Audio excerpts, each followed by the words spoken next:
સુરતમાં સમસ્ત ભારતીય આંબેડકરી બૌદ્ધ સમાજ દ્વારા મહારાષ્ટ્રના પરભણીમાં થયેલ લાઠીચાર્જ અંગે કલેક્ટરને આવેદનપત્ર પાઠવ્યું હતું। સુરત શહેરમાં સમસ્ત ભારતીય આંબેડકરી બૌદ્ધ સમાજ દ્વારા મહારાષ્ટ્રના પરભણીમાં થયેલ લાઠીચાર્જ મુદ્દે કલેક્ટરને આવેદનપત્ર આપી રજૂઆત કરવામાં આવી હતી। તો મહારાષ્ટ્રના પરભણી જિલ્લા પરમ પૂજ્ય ડોક્ટર બાબા સાહેબ આંબેડકરજીની પ્રતિમા પાસે ભારતીય સંવિધાનવાળી પ્રતિકૃતિમાં અજાણ્યા ટીખળખોર ઇસમો દ્વારા વિટંબણા કરાતા તે બનાવમાં રોષે ભરાયેલ આંબેડકરી જનતા દ્વારા થયેલ વિરોધ પ્રદર્શન દરમિયાન પોલીસ દ્વારા અટક કરાયેલા ભીમ સૈનિક સોમનાથ સૂર્યવંશીનાઓનું પોલીસ કસ્ટડી દરમિયાન મોત થયું હતું,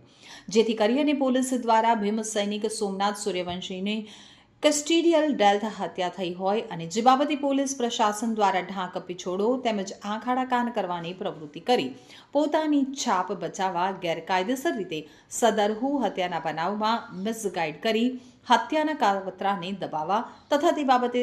સ્થાનિક સત્તા અને પ્રશાસનમાં બેઠેલ રાજકીય વગ ધરાવતા ઇસમો દ્વારા સદર બનાવને દબાવી દેવાનો પ્રયાસ કરવામાં આવ્યો હતો, જેને લઈ સદર વિટંબણા કાંડ અને ભીમ સૈનિક સોમનાથ સૂર્યવંશીના હત્યાકાંડમાં સામેલ દોષિત તમામ પોલીસ ઇસમો તથા પડદાની પાછળ રહી રાજકીય વગ ધરાવી સદર હત્યાકાંડને દબાવવાનો પ્રયાસ કરનાર તમામ ઇસમો વિરુદ્ધ પણ ઉચ્ચ સ્તરીય બિન પક્ષપાતી ન્યાયિક સમિતિનું સંગઠન કરી ન્યાયિક તપાસ કરી દોષિતો તેમજ એટ્રોસિટી એક્ટ તથા હત્યાના ગુનાની ન્યાયિક કાર્યવાહી ચલાવી દોષિતોને ફાંસીની સજા થાય તેવી ન્યાયિક કાનૂની કાર્યવાહી કરવા તથા તે ઉપરાંત નીચે જણાવેલ 5 મહત્વના મુદ્દાઓ માંગણીઓ ઉપર પ્રસ્થાપિત શાસન પ્રશાસન દ્વારા વહેલી તકે કાર્યવાહી કરી ન્યાય અપાવવા બાબત શહીદ ભીમ સૈનિક સોમનાથ સૂર્યવંશીના પરિવારને સરકાર દ્વારા તાત્કાલિક ₹2 લાખ પૂરાનું વળતર ચૂકવવું તથા તેમના પરિવારમાંથી યોગ્ય વ્યક્તિને કેન્દ્ર કે રાજ્ય સરકારમાં સરકારી નોકરી આપવી જોઈએ।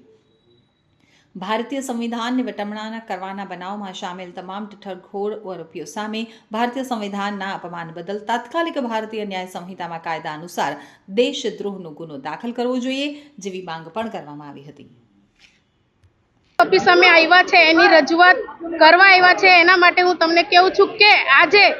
જે અમારા મહારાષ્ટ્રમાં પરભણી જિલ્લામાં થયું છે, જે અમારા ભીમ સૈનિક પર 3rd ડિગ્રી ટોર્ચર એટલે એટલી ગંભીર ઈજા એને પહોંચી છે, તો એ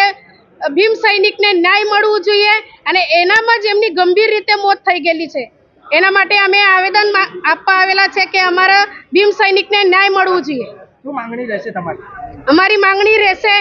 કે એમના પરિવારને આર્થિક સહાય મળે,